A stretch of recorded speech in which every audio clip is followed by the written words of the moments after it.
जब एक इंसान की आखिरी सांस रुकती है तब क्या होता है? क्या सब कुछ अंधेरा हो जाता है या फिर असली कहानी वहीं से शुरू होती है? सनातन धर्म का सबसे रहस्यमय ग्रंथ गरुड़ पुराण हमें बताता है कि मौत अंत नहीं बल्कि एक भयानक और लंबी यात्रा की शुरुआत है। एक ऐसी यात्रा जहां आत्मा को खून की नदी पार करनी पड़ती है और यमराज के दरबार में अपने कर्मों का हिसाब देना पड़ता है। आज की इस वीडियो में हम जानेंगे मौत के बाद के उन 13 दिनों का सच, जिसे सुनकर आपकी रूह कांप जाएगी। बने रहिए अंत तक। हर हर महादेव, जय श्री राम, राधे राधे। संस्कृति यूट्यूब चैनल पर आपका हार्दिक स्वागत है। अगर आपको हमारी वीडियोस अच्छी लगती हैं तो हमारे चैनल को सब्सक्राइब करना ना भूलें और हमारी यूट्यूब फैमिली का हिस्सा जरूर बने।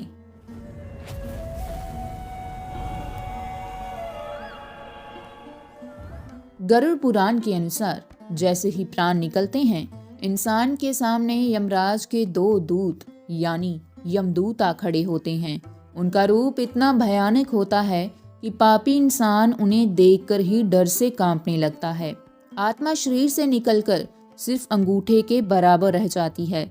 यमदूत उस जीवात्मा को पकड़ते हैं और उसे तुरंत यमलोक ले जाते हैं। ये सफर बहुत तेजी से होता है, लेकिन ठहरिए, अभी यमलोक का फैसला नहीं होता। आत्मा को सिर्फ 24 घंटे के लिए यमलोक ले जाया जाता है। उसे उसके पाप और पुण्य दिखाए जाते हैं और फिर उसे वापस धरती पर उसके घर भेज दिया जाता है। अगले 12 दिनों तक आत्मा अपने ही घर के आसपास भटकती रहती है।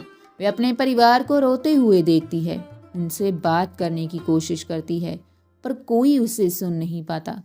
इस दौरान आत्मा को जबरदस्त भूख और प्यास लगती है।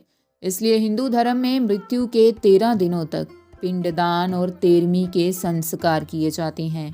जो पिंड परिवार वाले देते हैं, उसी से आत्मा को आगे के कठिन सफर के लिए ऊर्जा मिलती है। 13वें दिन के बाद शुरू होता है असली और सबसे खौफनाक सफर। आत्मा को यमलोक के रास्ते पर चलना पड़ता है। ये रास्ता बहुत भयानक है, जहाँ ना छाया है ना पानी, और इसी रास्ते के बीच में आती है बैतरनी नदी। गरुड़ पुराण कहता है कि ये नदी पानी से नहीं बहती। ये नदी भरी है खौलता हुआ खून, मवाद और हड्डियों से। इसकी गंध इतनी भयानक होती है कि आत्मा मूर्छित हो जाती है। इस नदी में भयानक मगरमच्छ और मांस नोचने वाले जीव होते हैं। जो लोग पापी होते हैं, जिन्होंने जीवन भर दूसरों को सताया है, उनके लिए नदी आग की तरह उबलती है। वे इसमें डूबते उतारते हैं, रोते हैं, चिल्लाते हैं, लेकिन यमदूत उन्हें खींचकर पार ले जाते हैं। लेकिन जिन्होंने जीवन में अच्छे कर्म किए हैं, जिन्होंने गोदान किया है, उनके लिए नदी ठंडी हो जाती है और वे इसे आसानी से पार कर लेते हैं। इस भयानक नदी को पार करने के बाद आत्मा पहुंचती है यमराज के दरबार में। वहां चित्रगुप्त अपनी किताब खोलते हैं, जिसमें उस इंसान के हर पल का हिसाब होता है, हर अच्छा काम, हर बुरा काम, और इसी हिसाब के आधार पर यमराज तय करते हैं आत्मा को स्वर्ग का सुख मिलेगा या नरक की ऐसी भयानक सजाएं जिनके बारे में सोचकर ही दिल दहल जाता है।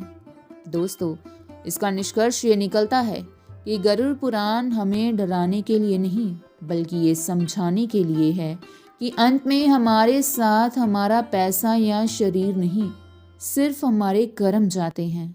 आपका इस बारे में क्या मानना है? क्या आप कर्मों के फल में विश्वास रखते हैं? कमेंट में जय श्री कृष्ण लिखकर ज़रूर बताएं। अगर सनातन धर्म के ऐसे ही गहरे रहस्यों को जानना चाहते हैं तो चैनल को अभी सब्सक्राइब करें और बेल आइकन दबाएं। मिलते हैं अगली वीडियो में।